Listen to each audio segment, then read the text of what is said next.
All right, what's up? This is Zach Schieffer and Adam Rim here.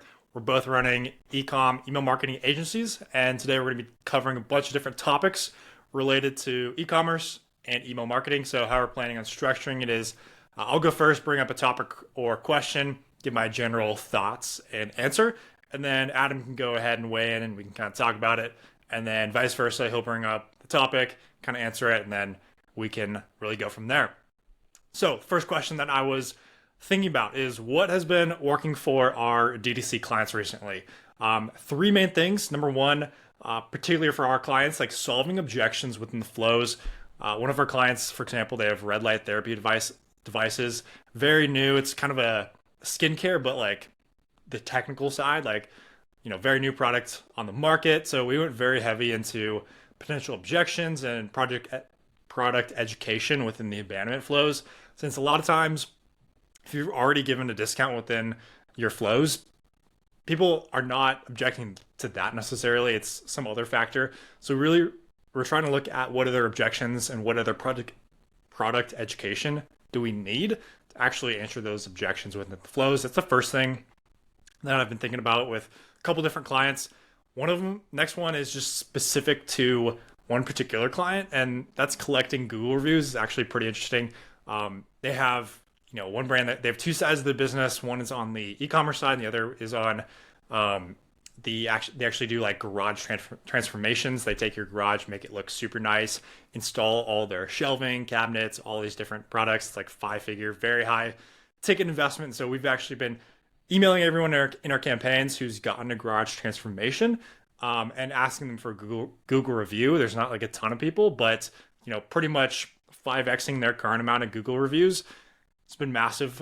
So that's just kind of a different way to use campaigns than just going and purely going off of the sales there. And then kind of the last thing is just adding different types of social proof into our campaigns and making them just a little bit more interesting than your average sales-based email. For example, one of our tech brand clients, we actually found YouTube videos of reviews of the products, and we would turn that YouTube review from like a third-party source into an email.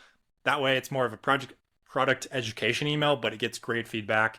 And also just thinking about how can you make an email, how can you turn it into a checklist, a how-to guide, emails that you can send to a friend essentially, rather than just spamming them with, promo. So yeah, that's been really three things: solving objections, collecting reviews, and adding different types of social proof and kind of changing up the structure with the campaigns. That's three things that I've been personally working on with a couple of my clients. So yeah, I'd be curious about you, Adam. What's been working for you and what's going on with your clients? Yeah, so first of all, what's up, everyone? My name is Adam. Apologies for the sun glaring on me, but I completely agree with what you said. All those points are things that we're hitting on as well. A couple things that I would add is number one is opt-in forms. So, like you were saying about flows, the thing that feeds all of your flows is your opt-in. So we've been doing a lot of like very strategic testing on opt-in forms, specifically with the offer that we're running. Copy has been a big one, as well as like steps. So like a lot of agencies will test offer, they'll test the copy, they'll test the design, like the basic stuff. But very few are actually testing the steps, like adding a question page at the start, like, do you guys want this discount? Little stuff like messes with the audience, and it just like you can play on different type of buyer psychology to just see if it can boost your conversion rates, and that fuels your flows. So it's really important because if you can double your conversion rate on your opt-ins, your whole email marketing infrastructure is going to make more money. So it's a really high ROI thing to focus on. We've been putting just a lot of emphasis on testing different things, and that's probably the biggest thing as of late that's helped us a lot. The second thing that I would say we put a lot of emphasis on in the last like 3 to 4 months, to be honest, is just putting a ton of value into the content that we send out on as campaign newsletters to our clients' email list. So a lot of brands think that they can't really send often because they don't know what to send. Like they can't think of any ideas. They don't know what to send. So we put a lot of like value content into their emails, and it's stuff that their audience actually enjoys getting. And when an audience enjoys getting the emails, they keep opening. And that's exactly what you want because you want to convert these people long term. That's the whole point of having a good retention system. So putting a lot of focus into delivering real, valuable, or just like funny, engaging stuff into that content. We've been seeing a lot of success with that. So that's a big thing. Now I'm gonna flip the script onto you, Zach, and I want to ask you. So there's a lot of noise on Twitter, LinkedIn, YouTube, whatever it is, about what you need to be doing in your brand's email marketing. I want to ask you, what are the main things in your mind that actually matter? Like, what should they actually be focusing on? And Yeah, like I it. guess if I were to rip, yeah, I know how we're doing this. So if I were to riff on this first, Oh yeah, you go for it. we kind of break this down into three main categories. So all you really need to know, because obviously, like, if you're a brand owner, maybe you don't make that much money yet, and you have like some in-house person doing it. Maybe you're doing it yourself. We talk to a lot of brands that are just doing it themselves. All you really need to know is your opt-in needs to be good. Your campaigns need to be sent out consistently with, a pretty good creative, and your flows need to all be built out. You don't need, if you're smaller on the smaller side, like, and you don't have the money to afford, you know, an agency like me or Zach to run that stuff for you. Um, you need to have all your flows set up. That's number one. Number two, make sure your opt-in form is converting at least 5 to 7%, at least 5% minimum. Get people flowing into your flows. Send out campaigns at least one a week. Don't be caught sending one campaign a week. It's not going to help you. So yeah, opt-in, flows, campaigns. Do all of them consistently. Make sure they're all converting at a high level. That's all you really need to worry about if you had to pick just a few things. But yeah, interested to see what you'd add to that. Yeah. No, literally, I actually had this question on my list. So I was thinking, okay, if I was a smaller brand, like what would the first three things that I would work on? What would those be? Especially like if you're, say, under 100K per month, like what would I really dial in? It's funny. I had three bullet points. It was number one, grow your list. Number two, flows. In particular, look at your welcome series and abandonment flows because if you're not getting a ton of purchases at the moment compared to, 7-figure a month type brands, you're going to want to focus on those pre-purchase flows especially. And then like just start with 2 campaigns per week, see how that goes. If the ROI makes sense, dial it up from there. But yeah, those are the biggest three things. Definitely just having anything but the just basic bare bones looks like it had no effort placed into it. Those types of emails just go a little bit above and beyond. Even if it's just someone doing it in house or a freelancer, getting those basics in place, like that we typically set up, especially like on the automation side, like those are going to be your highest ROI. They're going to be running in your business on autopilot. So definitely look at the automations, look at those flows, and try to split test. See how you can at least get people onto the list. Because if you're not bringing people onto the list, can't do anything else email marketing related. So 100%. Solid. Awesome. All right, man. So let's look at audits. So we both do a lot of audits for Correct. different DTC brands. Let's talk about some of the most common mistakes that we see within the audits. And no matter if you're a smaller brand, bigger brand, what are the most common things that you see within the audits that they're very easy, kind of quick mistakes that you can correct? Couple things off the top of my head here. Number one, campaign sending volume. Typically, brands are not sending enough. You really want to look at the ROI that you're getting from these email campaigns and ask yourself, even just sending to the highest engaged segments, can I send more? Typically, you can, and especially like if you're looking at your VIPs, your most loyal brand enthusiasts, definitely sending more to those segments is going to help you increase revenue.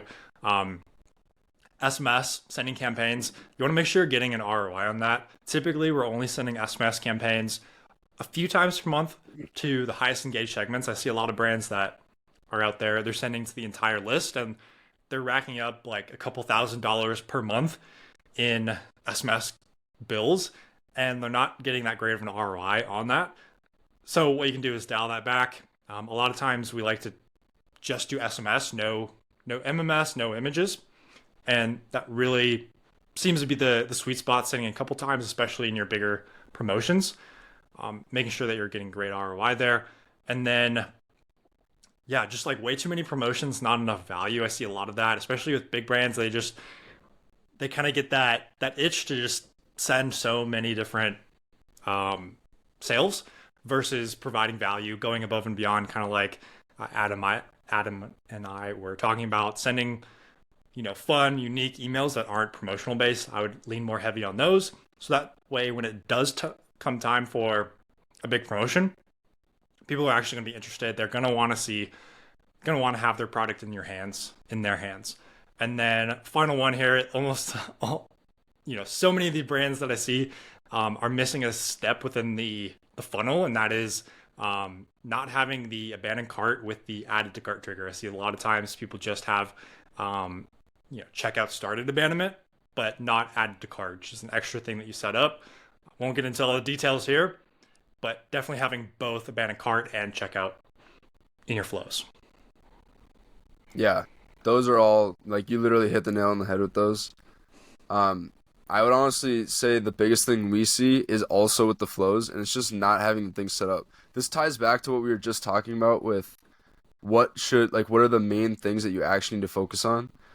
And so there are, off the top of my head, there are 14 core automations that every brand actually should have in place across email and SMS.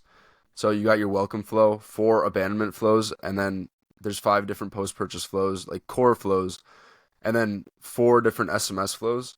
I could get into the details of that, but that's for a whole separate video. But most brands that I audit don't even have 7 of those. They don't even have half of them. That's like a huge mistake because, I mean, they might not have like the lowest ROI ones, but even just having those set up, which does not take long. Like if you yourself were to focus on it, within a day or two, you could have those all set up.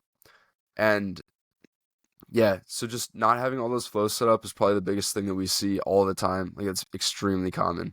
It's actually rare if they have them all set up. The second thing also kind of just ties back to opt-in conversions. We, I've done probably 5 audits in the last week and a half, 2 weeks, and I haven't seen an opt-in form converting over 3%. That's a killer because, I mean, you can imagine if you were bringing in 2 times as many people onto your list every single week or every single month, I'm sure as a brand owner, you could imagine how big of a difference that would make. So that's a very common thing. Those are like 2 like really high level things. If I were to move into like a really specific thing, this kind of ties back on what you were saying about SMS, but it's just like list optimization. A lot of brands have a bunch of inactive emails that are just sitting in email addresses that are just sitting in the account being billed, and they're not actually like making any money off those people. So one thing that we do when we audit brands is we'll do a full like list audit based on their segments. So like the main ones are the total list, how many people have engaged ever once, like 30-day engaged, stuff like that. And then you look at buyers, just different levels of engagement and different levels of buyers. And then you can see like, am I wasting much money on a bunch of people that I could easily suppress? That's a bigger tip for bigger brands because they might be paying 4 or 5K a month for Klaviyo. But yeah, that's like a smaller thing that can actually make like somewhat of a big difference, especially for your deliverability. So yeah, solid. Very, very interesting point. Next thing I want to get into is that there's this misconception that I've heard from a few brand owners where they just kind of want to like lean back on email marketing as their main acquisition channel. So I want to kind of talk about what the issue is with that and what problems they might run into. So email marketing is great. Like obviously it works extremely well. That's the only reason like we get good results for clients. But it isn't like something you can just rely on because if you aren't fueling your email marketing, you're not running ads to bring traffic to your site. You're not, you don't have like content, SEO, whatever your traffic sources are. If you aren't bringing people to your brand and getting people to buy in the first place, your retention systems or like your conversion systems in the first place with the email marketing aren't going to do that much because there's lead generation and then there's lead conversion. You Email marketing doesn't generate leads, it converts leads. So like from a high level, that's why you can't lean back on email marketing. It doesn't work that way. But if you want to go deeper, go ahead. That's kind of like from a high level what my perspective is. Yeah, it's you have acquisition and retention. And in order for email marketing to actually work and for people to go through the flows and actually get onto the list, like we talked about with the opt-ins, it's a secondary mechanism. It's stage two within the funnel. Acquisition is stage one, like you talked about. And there's just no way that you can't go out and find new customers with email marketing. They have to sign up for the list and then you can convert them. So it's a conversion mechanism, just like you said. And when you're kind of looking at your revenue, typically, when brands are really firing on all cylinders, they're doing about 25 to 35% on average of their revenue from email marketing. But if that number is already low, if you're only doing 10K a month, 33% of that is only going to be $3,300. So you really need to kind of fuel that and get your revenue up so that 33% is going to be worthwhile number. And it's kind of a spiral effect where bring traffic in and they convert and then they become repeat purchasers. But you really need to focus on that. Put a lot of effort into that acquisition, through organic, paid, SEO, whatever it is. Yeah, I completely agree with that. That's honestly like a really good way to look at it. It's like a funnel. I didn't even get into that, but that's so true. Like everything's a funnel, literally everything. So, good point. Awesome. All right. I think that's all that we have time for today. Adam, it was awesome to talk with you, man. And yeah, we'll definitely be posting this on our socials. So definitely hit us up if you need some help with any email marketing. Appreciate you, Zach. Yeah, appreciate it, dude.